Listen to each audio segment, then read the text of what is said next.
Okay, howdy folks. We are back. We're going to be talking about actually, basic maintenance things after you get the machine running, you've had it running a while. Your scrapyard fine. Okay? I've had this thing running. It runs well now. It needed a carb swap. If you've looked back and seen, we ripped apart that carburetor. That carburetor's toast.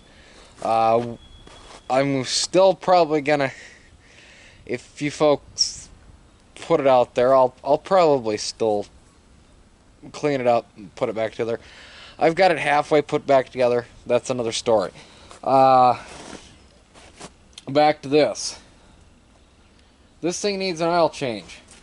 This thing has oil that it's as black as the ace of spades. Yeah, even when I take my sunglasses off, it's blacker than the ace of spades. Okay. Now, thing about these. These engines, in the wintertime, they want 530. Tecumseh says for the 8-horse Snow King engines, you run 530 for your winter season. If this was just an SMS HM 80, we'd probably be putting 30 weight into it, but that would also mean that we'd also only be running it in the summer. This is where Tecumseh, even up to 2010 when they quit making engines, they still wanted you to run 30 weight in the summer and 530 in the winter. Now, if you don't see extreme heat or extreme cold, let me think. Say you're maybe in Anchorage, Alaska, where, your coastal currents, you tend to not go below zero, but you tend to not see anything higher than 80. You could get away with just a straight 1030 weight year-round, but I really don't recommend that. Run your 30 weight in the summer and your 530 in the winter. Now, the Harbor Freight engines, 1030 in the summer, 530 in the winter. The Briggs motors. Let's talk about this Husqvarna behind me, okay? This Husqvarna has a Briggs & Stratton Intech motor on it. It's not the Vanguard, it's the Intech. This thing, for summer use, they want 30 weight. There is a lot of companies out there that still want you to run a 30 weight oil in the summer. But let's come back to this. The engine drive that's actually sitting behind this snowblower has a Kohler engine in it, and that Kohler engine actually wants a 1030 in the summer and a 530 in the winter. So you gotta really it's a real weird way of how they do it, and if you don't do it their way, you will void your warranty if you have one. Also, you can actually create excessive wear, so we're going to be putting 530 weight in it. Now, I'm going to try and run this high mileage stuff. Realistically, you need to find, because nowadays oil is completely different even than what it was back in the 90s. You really should try and find a lawnmower oil. A specific lawnmower or small engine oil. because of the fact that a lot of these modern automotive oils, they've taken a lot of the zinc out of them. Well, these small engines still want a lot of zinc, especially these older engines. So we're going to try a high mileage oil. The high mileage oils tend to have a little bit more zinc. They are still that SP rating, but for good measure, we're going to also put some Marvel's Mystery Oil in it. I know I should have just went and got the zinc additive, but we're going to try this because, you know, for me, Marvel's Mystery Oil is dirt cheap. So, let me pull you around, and we're going to talk about drain plugs. You folks can see that, right? Barely. Now, I'm going to zoom in. Right there, that black thing, that thing that's really black down there, that is your drain. All it is a piece of pipe sticking out the back end of the engine. Okay? These Snow King engines, they do that. Now, I'm going to see if I can set you here.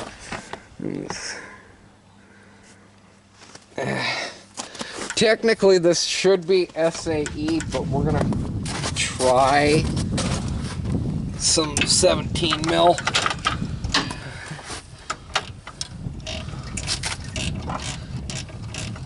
Have your drain pan underneath. Okay, that's loosened up. And there we go. Realistically, I should have started this motor up and I should have had it running and then drain the oil. But I'm going to fill it up a little bit and probably re-drain this because this thing, it's nasty. This thing's probably never seen an oil change in its entire life. So realistically, I want to clean this oil out as best I can. So, well, while that's draining, I'm going to talk to you about these units, because I've actually owned, yeah, you're right, you're not Ian Double Vision here. Yes, I own another one of these units, so actually I do know a lot about these units, because, well, this one is just a little older model of this. This one I know for sure is a 96 build. This one probably, this cover here kinda tells me that it probably might be older. Not by much. Probably a 94 or 95 build. Could be wrong, but if you play with these tabs on your muffler, they do tend to back out. So if you can't get this curled back over, periodically you're going to have to come in here and you're going to have to check these bolts. Because when these machines are running, they vibrate a lot. So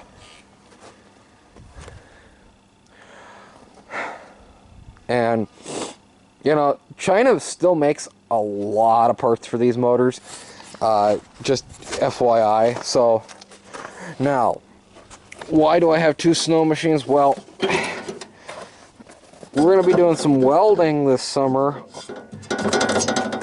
on this. I literally hit this, and this thing literally, instead of the shear bolt breaking, I literally broke the auger, and it literally sheared all the weld off. So I don't know if they just had a bad welder or what, but we're gonna have to take this unit apart. We're gonna have to take this auger off and clamp it back together and then re-weld it. So fun times this summer, folks. Stay tuned for that, you know, because that's always a fun piece. Now this auger loves to bust shear pins. Now in here, these bushings, these plastic friggin' bushings, like this one, it's completely shot in here. That's the bushing. Okay, there's one on each side. Okay, this my machine, it goes through hell. Okay, anybody that tells you that their machine goes through hell, you know, if they haven't sucked up parts of a tarp into their machine, yeah, their machine doesn't go through hell. But the thing is that if you're not gonna go and take the time and pull all this garbage out of your machine, you will end up with problems. Okay? So, now let's get back to the machine at hand. The machine at hand, is it still draining? That's almost drained. So, we're going to try and help it along. We're going to throw some oil down it. Now, if you're going to do this to a car, it doesn't work as well. But when it comes to a small engine, because of the way that the oil system works, especially on these flathead motors, these Snow King engines, you can do this trick to them and really flush out the oil.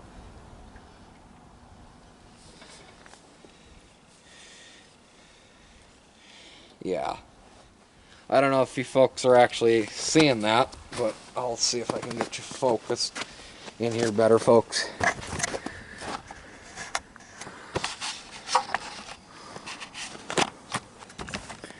But,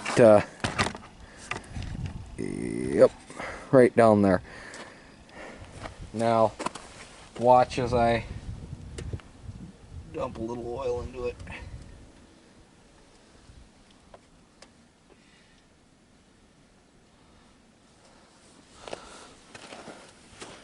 Now that's starting to come out clear.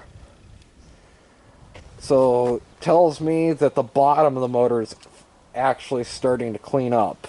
So, I'm going to stick some Marvel's mist oil down the chute. Not a lot, because, well, we're still going to need it for when we do the clean out.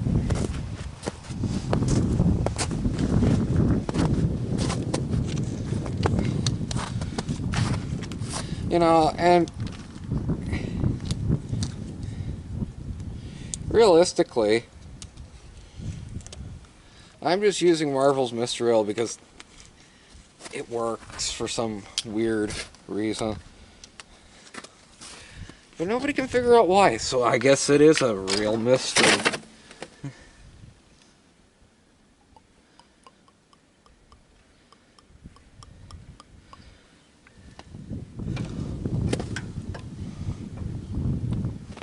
Yeah.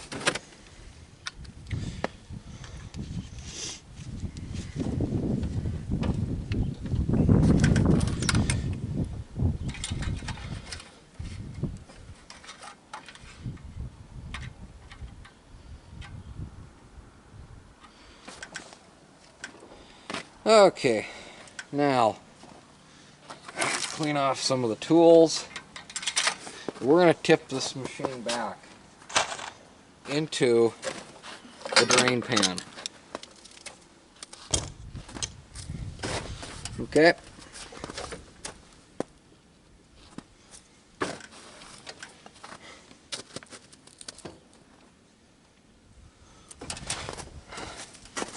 You know, in my mind, there is a difference between abuse and hard work. I work my machines hard. I don't abuse them. You know, I do give them oil changes. I give them good fuel. I shut the carburetor off. There is an abuse situation when it comes to not changing oil. You know, some people have this preconceived notion that everything is abuse. Realistically, folks, I look at it and go, no. So I'm going to shut off the camera right here, and I'm going to let this drain, and we'll be back. Okay, we're back. We're going to start by putting the drain plug back in. You know, not all motors actually have a drain plug anymore, which is sad. I do find it sad that they don't want to put a drain plug on stuff anymore. I find that then they just want you to run it until it dies, and it's like, well, then your machine just becomes an appliance.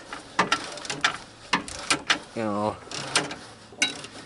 which I don't like the fact that, you know, everybody in America seems to think of these small engines as appliances, but what can you do? I digress. So, plug back in. We're actually going to start off with Marvel's Mystery Oil. I'm going to run it a little heavy on the Marvel's Mystery Oil, just because I'm going to run it half a season. Oh, neat trick, folks. You want to get these stupid caps off.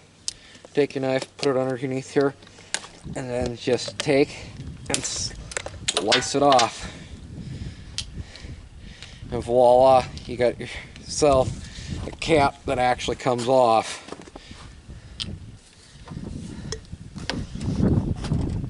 Now, what are we looking at here? We're almost at the 28. I'm going to put probably 4 ounces in it.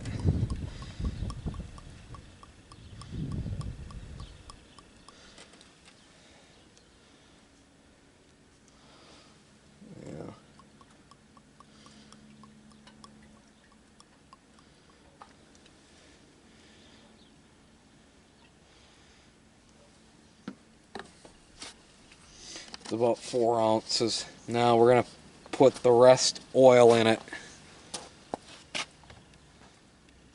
because realistically, folks, we're going to be probably changing this oil out by the end of the month, especially if we get all the snowstorms that they keep talking about. So, you know,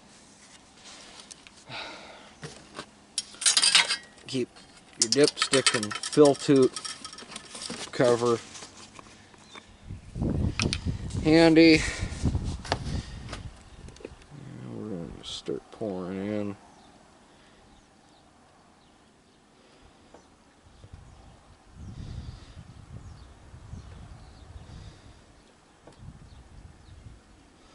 I'm going to let that drain down in there. That should almost fill it. About a half a quart, I believe, is what these want.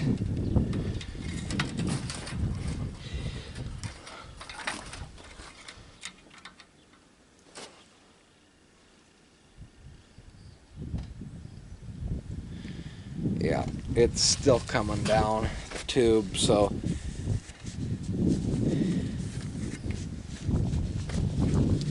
realistically, the biggest reason why you want good clean oil in these is so that they actually live.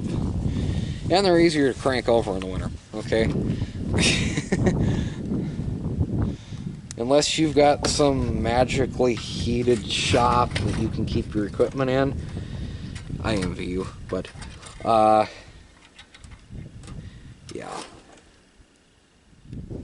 we're still gonna need more oil. Now I need to check, are we dripping down there? Nope, we're not dripping. So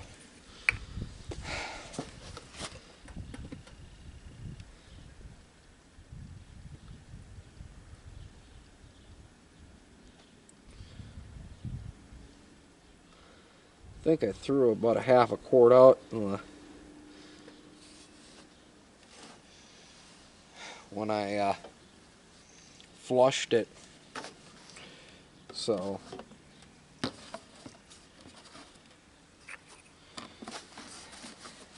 and clean oil, you know, does help when you're tuning the carburetor, because it lets the ring seals a little bit better.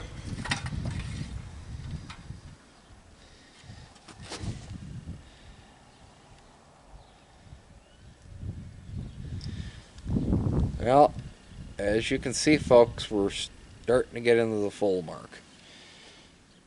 So put that there, and we'll probably just dump the rest of the quart in.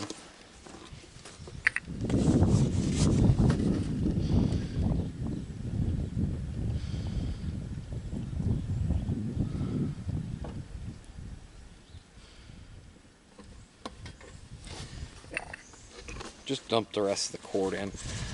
The biggest reason why is that I'd rather have a little bit overfilled than underfilled. So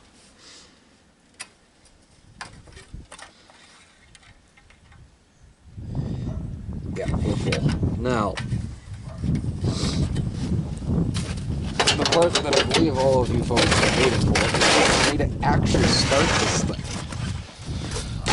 So I'm going to kick that over there. I'm going to turn the gas on, because that's the way I shut these off, is with the gas.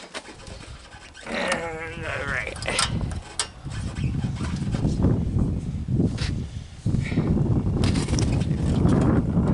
Prime it. 2, 3.